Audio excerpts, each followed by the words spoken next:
હું professional speaker નથી, એટલે કોઈ સ્ક્રિપ્ટ બનાવીને આવ્યો નથી. નોર્મલી પ્રોફેશનલ સ્પીકર હોય લોકો પાસે સ્ક્રિપ્ટ હોય કે અડધો પોણો કલાક બોલવાનું છે. મારી પાસે કોઈ સ્ક્રિપ્ટ નથી.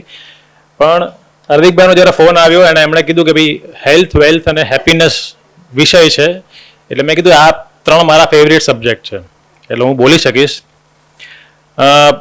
મારું ઇન્ટ્રોડક્શન આપી દઉં. નોર્મલી આપણે કાઠિયાવાડી કોઈ બી મળે ને, આપણે સૌરાષ્ટ્રવાળા એટલે પૂછે ગામ કયું, એટલે મારો અમરેલી જિલ્લો, ધારી તાલુકો, જીરા ડાભાળા મારા ગામનું નામ.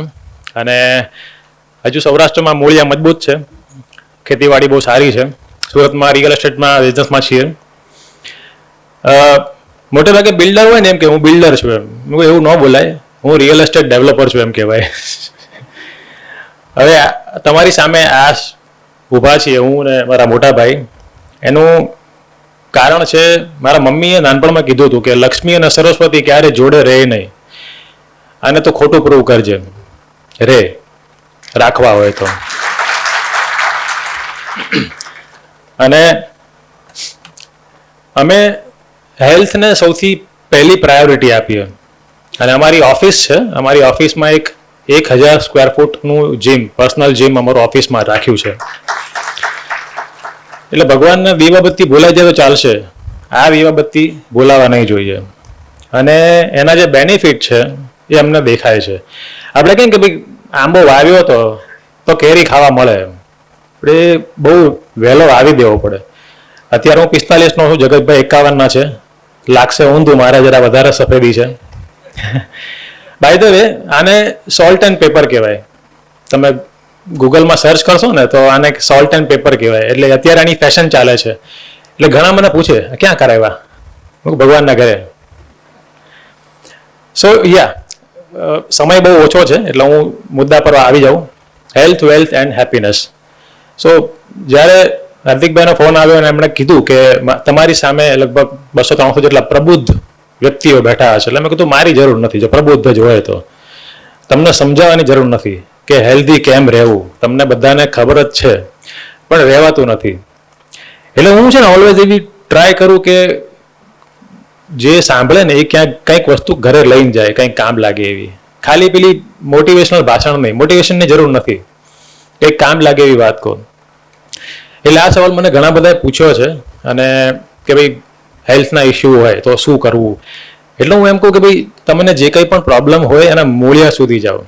અમારા એક રિલેટિવ છે, એના છોકરાને અલ્સર હતું. મેં થોડાક રસ્તા બતાવ્યા તો છેલ્લે ખબર પડી કે ડિપ્રેશન છે. હવે તમે કહો કે અલ્સર અને ડિપ્રેશનનો શું લેવા દેવા છે. એક છોકરી છે એને કાયમ માથામાં ડેન્ડ્રુફ રહે. એટલે મેં કીધું પેટ સાફ કર, તારી પાચન શક્તિ નબળી છે. એટલે એ કંઈક એવું થોડું હોય. મને કે ચામડી, ડેન્ડ્રુફ, પેટ, મને કે તમે ક્યાં કનેક્શન લાવો છો. મેં કીધું કનેક્શન છે. એટલે હેલ્થના કોઈ પણ પ્રોબ્લેમ હોય એના તમે મૂળિયા સુધી જાઓ તો એનું સોલ્યુશન આવી જાય. પણ આપણે નોર્મલી કેવું કરીએ કે ફટ દઈને પેલું એન્ટીબાયોટિક લઈ લીધી, ડૉક્ટરને મળી લીધું. એનું જ્યાં સુધી જડમૂળથી નિવારણ નહીં કરો ત્યાં સુધી એ પ્રોબ્લેમ સોલ્વ નહીં થાય. So this is about health, healthy કેમ રહેવું. બીજી વસ્તુ, હું તમને એક ટ્રીક આપું, ઠીક છે? એક સરસ અલગ વાત કહું તમને. હું તમને એક વાત કહીશ, તમારે તમારા માઇન્ડમાં એ વાત તમારા પોતાના માટે બોલવાની છે. અને પછી શું થશે, તમારી અંદર એક બીજો વ્યક્તિ છે. આપણે એમ કેમ કે શરીરમાં આત્મા હોય, આત્મા જોડીમાં હોય, એક આપણે ને એક બીજી કોપી. એ બીજી કોપી છે ને એ આપણને બહુ ગાઈડ કરે. અને એ સતત છે ને, જો એ બીજી કોપી છે એ ક્યાં તો આપણો મિત્ર હોય ક્યાં તો દુશ્મન હોય. દુશ્મન હોય ને એટલે દાંત કાઢે. ઓકે, હવે હું તમને એમ કહું કે તમે તમારી જાતને વીવીઆઈપી અથવા તો સેલિબ્રિટી છું એવું તમે કહો. તમારી અંદરનો જે બીજો પાર્ટ છે દાંત કાઢ દે, રહેવા દે ને ભાઈ, હવે હું સેલિબ્રિટી દીકરા દાદા હેપન્સ. ઓકે, તમારે સેલિબ્રિટી બનવું હોય અઘરું નથી. આપણે બહુ બધા પુસ્તકોમાં વાંચ્યું છે કે તમે જે વિચાર કરો ને એ વસ્તુમાં પરિવર્તિત થાય. પણ તમને બહુ ઓછા લોકોને વિશ્વાસ હોય છે કે ના યાર એવું ઠીક છે, બુકમાં વાંચે ને ત્યાંથી બરાબર છે. એ બુક મૂકીને એટલે કે ભાઈ આવું કઈ હોય નહીં, ના હોય છે. હવે મેં તમને કેમ કીધું કે તમે તમારી જાતને સેલિબ્રિટીની જેમ ટ્રીટ કરો. ફોર એક્ઝામ્પલ, તમારા ઘરે વિરાટ કોહલી જમવા આવ્યો હોય અને થાળીમાં તમે ચૂરમાના લાડુ મૂકો, એ ખાય નહીં? ખાય. ઓકે, કેમ કે એને એની પોતાની વેલ્યુ છે, એનું પોતાનું એક ઇમ્પોર્ટન્સ છે. એક કંઈક એવું કામ કરી રહ્યો છે જેના માટે એને બહુ સરસ હેલ્ધી બોડીની જરૂર છે. કોઈ રિતિક રોશન તમારા ઘરે આવ્યો અને ઘી વાળી લગાવેલી રોટલી 4-5 મૂકી લીધી, એ ખાય? નહીં ખાય. ઓકે, કેમ? કે તો સેલિબ્રિટી છે. અને આપણે એમને કેવું લાગશે? કોઈના ઘરે જમવા ગયા ને 2 લાડવા મૂકે તો ખાઈ જાય, કેવું લાગશે? એટલે ભાઈ પેટ તમારું છે, ભલે ખોટું લાગે એનાથી કાંઈ ફેર નહીં પડે. અમારે થાય છે, હું જગતભાઈ જઈએ દેશમાં જઈએ તો ચા આવે પેલી ચાસણી જેવી, અમે ના પાડી દઈએ. એટલે ઘણા કહે કે યાર એમ ન કરાય, પીવી પડે. એટલે પીવી પડે એટલે મીરાબાઈ થોડો છું, અમારો ફેવરેટ એક સોરી હું મારા ઘરે હું આ ડાયલોગ બોલતો હોઉં. મારી વાઈફને બહુ શોખ છે ખવડાવવાનો, એટલે હું કહું મીરાબાઈ થોડું છું, મૂકીને ભાઈ ઝેર મોકલો પી ગઈ. એવું ન હોય. મેં કીધું તું તાણ કરે એટલે હું ખાઈ લઉં એવું નથી. પેટ મારું છે, મને પેટ બહાર આવી ગમતું નથી. અને ઘણા બધા લોકો છે ને કમ્પ્લેન કરતા હોય કે વજન ઉતરતું નથી. હું તો કાંઈ ખાતો જ નથી. એટલે મેં કહું તમારે ફુગ્ગો ફૂલાવવો હોય તમે કાંઈક તો નાખવું પડે, હવા, પાણી, તેલ, એમને ફૂલે. તમારા શરીરનું વજન વધ્યું, બરાબર છે, એનું કાંઈક તો કારણ હશે. તમે તમારી જે કેલરી છે જેટલી જરૂર છે એનાથી વધારે લેતા હશો, તમને સ્ટ્રેસ છે, તમારું પાચન બરાબર થતું નહીં હોય, તમને થાઇરોઇડ હશે, કંઈક તો કારણ હશે. Find it. એ કારણ શોધશો તો ઓટોમેટિકલી બધું નોર્મલ થઈ જાય. પણ નહીં, કોઈને કરવું નથી. જે કમ્ફર્ટ ઝોનમાં જે આપણને રહેવાની ટેવ પડી ગઈ છે ને, ઇન્ડિયાની અંદર ફિટનેસ એક્ટિવિટી કરવાવાળા, ફિટનેસ એક્ટિવિટી એટલે જીમમાં જાય, રનિંગ કરે, સ્પોર્ટ્સ રમે, XYZ, સાયકલિંગ કરે, સ્વિમિંગ કરે, આ બધા લોકોનો રેશિયો કોવિડ વખતે 2.7% હતો. એટલે આખા દેશમાંથી ફક્ત 2.7%, આજે કદાચ 4% જેવો હશે. તો ફક્ત 4% લોકો ફિટનેસ એક્ટિવિટી કરે છે, બાકીના કરતા નથી. બાકીના લોકો ફક્ત કમ્પ્લેન કરે છે કે અમને કંઈક પ્રોબ્લેમ છે. પ્રોબ્લેમ સોલ્વ થઈ શકે એમ છે. તમે લોકો પ્રબુદ્ધ છો, જો પ્રોબ્લેમ હોય તો એ સોલ્વ કરી નાખો. અને એના માટે કાંઈ બહુ લાંબુ ટૂંકું રિસર્ચ કરવાની જરૂર નથી. ઓકે, તો ધીસ ઇઝ અબાઉટ હેલ્થ. બીજી વાત કરું ફિટનેસની.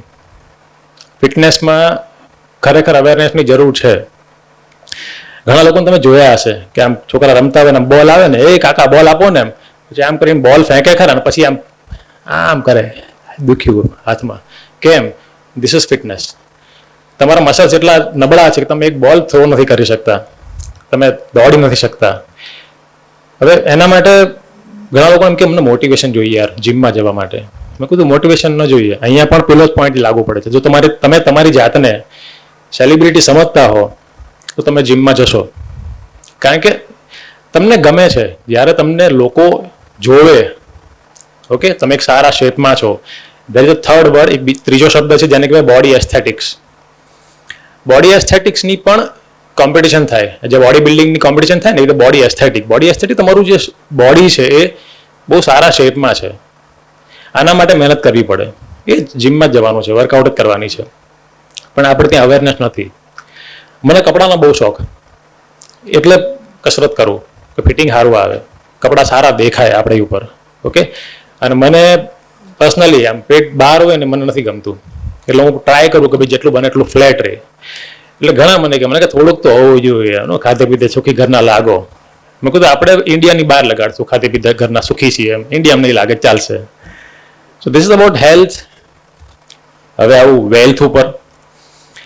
વેલ્થમાં હું નોર્મલી એક જ સલાહ આપતો હોઉં છું કે તમારા ઇમોશન પર કંટ્રોલ રાખવો. તમે બિઝનેસ કરતા હો, નોકરી કરતા હો, એમાંથી જે બી તમારી ઇન્કમ થાય છે, ઓકે, એના સ્પેન્ડિંગ વખતે ઇમોશન પર કંટ્રોલ રાખવો. આપણે ત્યાં દેખાદેખી બહુ છે, અને ખાસ કરીને આપણા ઝોનમાં સામેવાળા ગાડી લાવ્યો એટલે હું એનાથી મોંઘી લાવું, સામેવાળા પ્રસંગ કર્યો એટલે હું એનાથી મોટો પ્રસંગ કરું. લોકોને કોઈ ફરક નથી પડતો. હું તમને એક પ્રશ્ન પૂછું કે તમે કોઈ વ્યક્તિ મરી જાય ધારો કે, અને તમને રડવું આવે એવું ક્યારે થાય? આપણો ફેમિલી મેમ્બર હોય ને ખાસ આપણું અંદરનું, બરોબર, તો જ. બાકી આપણને કોઈ ઇમોશન આવતા જ નથી. આપણે જરાક 1-2 નંબર દૂરનો સગો કોઈ એક્સપાયર થઈ ગયો હોય તો આપણને અંદરથી કંઈ નથી થતું. અને યુ નો દેટ. ઓકે, એટલે તમે એવું વિચારતા હો કે ભાઈ હું આમ નહીં કરીશ તો લોકો શું કહેશે. તમારા વિશે લોકોને વિચારવાનો ટાઈમ જ નથી. એ આપણે અંદરથી માનીએ છીએ. એટલે હું ઓલવેઝ એવું કહું કે સ્પેન્ડિંગ, ખર્ચા પર કંટ્રોલ રાખો. બહુ બધી વસ્તુ એવી હોય છે કે જેના પર તમે બહુ લોકો કહેવાય ને ભાવમાં આવી જાઓ અને ખરીદી લો. જરૂર ના હોય તો નહીં ખરીદો. અને અત્યારે જે ટાઈમ ચાલે છે એ ટાઈમ વિશે મેં ઘણા સમય પહેલાં કીધું હતું. એટલે મારી એક સ્પીચમાં જ કીધું હતું કે ક્યારે સમય બદલાય એનું કાંઈ નક્કી નથી. પૈસા ખિસ્સામાં હશે તો કામ લાગશે. આજે મોદી સાહેબે કીધું કે પેટ્રોલ નહીં ભરાવો, ઓછું ભરાવો, ઓછા વાપરો, ગોલ્ડ નહીં ખરીદો. કેમ? કારણ કે પરિસ્થિતિ ગંભીર છે અને હજુ જો આવું એકાદ વર્ષ ચાલ્યું તો અમારી જીવનમાં બહુ ફેર ના પડે, પણ જે ખરેખર મધ્યમ વર્ગ છે એ લોકોને ઘણો ફરક પડશે. એટલે ટૂંકમાં કહીએ તો વેલ્થ ક્રિએશન જે છે ને એ બહુ અઘરું થઈ ગયું છે અને અત્યારની જનરેશન માટે ખરેખર બહુ અઘરું છે. કારણ કે સ્પેન્ડિંગના ઓપ્શન તમે બધા માર્ક કર્યું હશે. આપણી જે આવક છે ને એ જે સ્પીડથી થાય છે એનાથી 10 ગણી સ્પીડથી જ આવક થાય. ફાટકા તો પૈસા વયો જાય, ઉઘરાણીવાળાના ફોન તરત આવે. So it is difficult. એટલે વેલ્થ ક્રિએશન કરવું લોઢાના ચણા જેવું છે. એટલે ઓલવેઝ તમારા ઇમોશન પર કંટ્રોલ, કારણ કે આપણા જે ઇમોશન છે ને એ જ બધું આપણને કરાવતા હોય છે. બાકી આમ જોવો તો ગાંધી બાપુ પોટડી પહેરીને ફરતા હતા, કાંઈ જરૂર નથી.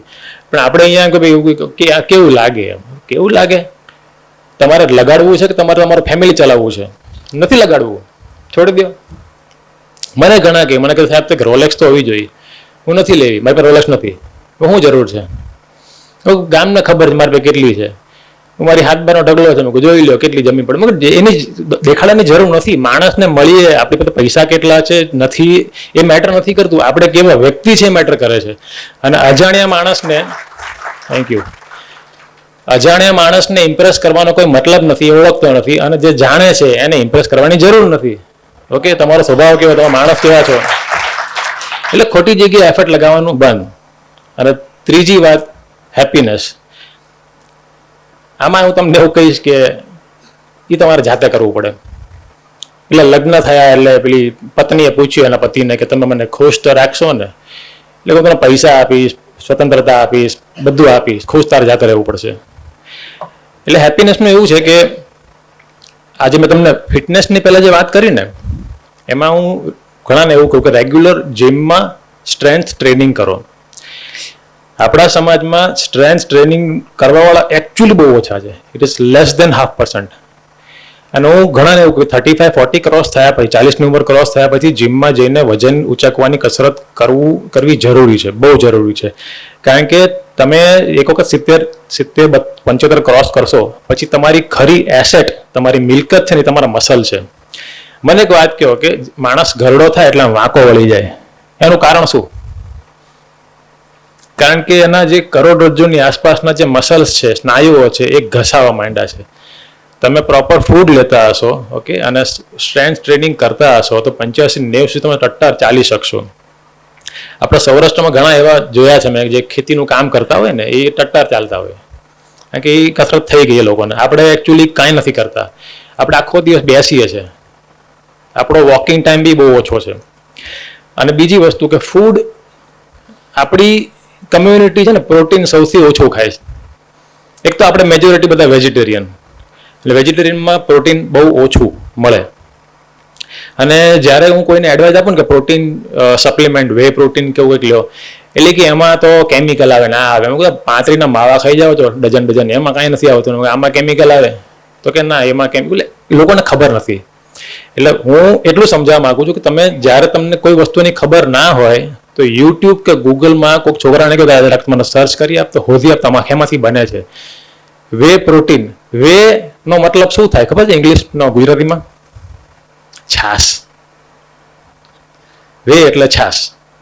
જ્યારે પેલું પનીર બને ફેક્ટરીમાં એટલે એમાંથી પાણી જે નીકળે, છાશ નીકળે ને, એ છાશને પ્રોસેસ કરે. એ 30 લીટર છાશ પ્રોસેસ થાય એટલે 1 સ્કૂપ વે પ્રોટીન બને. એ દૂધની જ આઈટમ છે. પણ એટલી બધી એલર્જી લોકોને, આ ડબલા થોડા લેવાય કે એમાં આમ આવે ને કેમિકલ આવે. કોણે કીધું? કોઈ રિસર્ચ કોઈ નહીં, બધી સાંભળેલી વાત. અને આજ બધું જ કહેવા વાળા છે ને બધા વોટ્સએપ યુનિવર્સિટીના graduate. People actually don't know what they are eating. Okay, અને ખાંડ તો કે ખવાય. હવે તમને કદાચ ખ્યાલ નહીં હોય, ખાંડ અને કોકેન, ઓકે, કોકેન ડ્રગ છે. ખાંડ અને કોકેન બંનેનું એડિક્શન ઓલમોસ્ટ સરખું જ હોય. તમે 10 દિવસ સુધી ડેઈલી ગળ્યું ખાશો ને 11 તમને ક્રેવિંગ થશે, વ્યસન જેવું જ ક્રેવિંગ કે કાંઈક ગળ્યું લાવો ને યાર, આમ અધૂરું એવું લાગે છે. ઓકે, ખાંડ સારી વસ્તુ નથી. તો કે તો ક્યાં પણ ગોળ ખાઓ. મને ઘણા કહે ખાંડની ગોળ ખાવ. એટલે હું તમને બેનની જગ્યાએ ભાઈના હાથે મરવાનો શોખ છે. 2 ભાઈ બહેન જ છે. મેં કીધું ખાંડ ને ગોળ, એક જ માના પેટ છોકરા. પણ કહેલી સાંભળેલી વાતો રિપીટ કરવી, પોતે જાતે કોઈ રિસર્ચ કરતું નથી. અને મિતભાઈએ મને 2 વાર આગળ કીધું, મેં ના પાડી હતી. મેં કહ્યું મારે નથી આવવું, કારણ કે મેં માર્ક કર્યું છે 10માંથી 9 પ્રોગ્રામ એવો હોય જેમાં ઓડિયન્સને એન્ટરટેનમેન્ટ જોઈએ છે, અમારું મનોરંજન કરો, અમારા કામની વાત નથી સાંભળવી. એટલે મેં કીધું હું એન્ટરટેનર નથી. પછી મને કે યાર આવવાની મજા આવશે. મેં કહું સારું વાંધો નહીં. એટલે મેં કહું આવીશ પણ કામની વાત બોલીશ, અને આઈ એમ વેરી શ્યોર કદાચ ઓછી મજા આવશે, પણ જો મેં તમને જેટલી વાત કીધી એટલી તમે જો ટેક ઘરે લઈ જઈ શકો તો ઘણો ફરક પડશે. You will be more happy. અને હું હેપીનેસ માટે એક બીજી વાત એ કહું, ખાસ કહું કે કેમ સ્ટ્રેન્થ ટ્રેનિંગ. તમે જ્યારે સ્ટ્રેન્થ ટ્રેનિંગ કરો ને ત્યારે તમારા શરીરમાંથી એટલા બધા હોર્મોન્સ અલગ અલગ નીકળે છે, જે હોર્મોન નેચરલ એન્ટી ડિપ્રેસન્ટનું કામ કરે.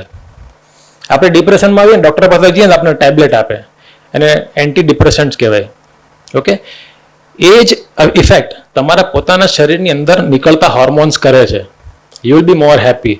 તમને કદાચ કહું કે સંજય દત્ત બોડી બિલ્ડિંગ એણે ચાલુ કરેલું, શરૂઆતના મૂવીમાં એણે બોડી બનાવી. એ કેમ બનાવી હતી તમને ખ્યાલ છે કોઈને? એ ડ્રગ લેતો, અને લગભગ કોઈ ડ્રગ બાકી નહોતા. એ ડૉક્ટરે એને એવું કીધું કે આને એન્ટી ડિપ્રેસન્ટ ગોળી તો આપીએ જ છે બધી આ ડ્રગ એડિક્શન માટે, તમે એને જીમ ચાલુ કરાવો. હી સ્ટાર્ટેડ વર્કઆઉટ, અને એ જીમ ચાલુ કર્યા પછી એની લાઈફમાં બહુ બધા પોઝિટિવ ચેન્જીસ આવ્યા. પણ આપણે અહીંયા ચલણ નથી, કોણ જાય ને કોણ કરે. એ તમારું જે કમ્ફર્ટ ઝોન છે એકવાર એમાંથી બહાર નીકળી જશો એટલે હેપીનેસ જ હેપીનેસ છે. પણ તમારે એમાંથી થોડુંક નીકળવું પડશે બહાર, થોડુંક માઇન્ડસેટ ચેન્જ કરવું પડશે. તમારું એક જે સ્ટીરિયોટાઇપ માઇન્ડ છે, ઓકે, તમે જે તમારી જે પ્રકારના લોકોથી તમે ઘેરાયેલા છો તમારા સરાઉન્ડિંગમાં, એમની સાથે થોડોક વ્યવહાર ઓછો કરી. કારણ કે આપણી આસપાસ કેવા લોકો છે ને આપણે એવા જ બનીએ. તમારી આસપાસ જો 10 જણા એવા હશે જે વર્કઆઉટ કરતા હશે તો તમે કરવા માંડશો, પણ 10 જણા એવા હશે કે ભાઈ નાકે બેસીને માવા ખાઈએ અને સિગરેટ પીએ અને મોજ કરીએ, ગપ્પા મારીએ, ગામની વાતો કરીએ, કોઈ શું પ્રોડક્ટિવ નહીં, તો તમે એવા બનશો. સો ચેન્જ યોર સર્કલ. અને આપણી કરતાં એક લેવલ જે ઉપર વ્યક્તિ હોય, આપણા કરતાં વધારે હેલ્ધી, વધારે ફિટ, વધારે ભણેલો, એ વ્યક્તિની ઈર્ષ્યા નહીં કરો, એ વ્યક્તિની કોપી કરો. ઈર્ષ્યા થવી બહુ નોર્મલ વસ્તુ છે, બધાને જ થાય. ઓકે, પણ જે પ્રબુદ્ધ હોય ને એને ખબર હોય કે મને અંદરથી આ ઈર્ષ્યા આવે છે આ વ્યક્તિ વિશે, એ પોતાના ઇમોશનને જોઈ શકે, મને ગુસ્સો આવે છે. ઓકે, એટલે તમે બી થોડાક પ્રબુદ્ધ બનો. ઓકે, તમારા કરતાં વધારે સારા અપગ્રેડેડ લોકો છે એનું આચરણ કરવાનું ટ્રાય કરો, એમના જેવા બનવાની ટ્રાય કરો. એન્ડ બિલીવ મી, તમે આજીવન ખુશ રહેશો. Thank you.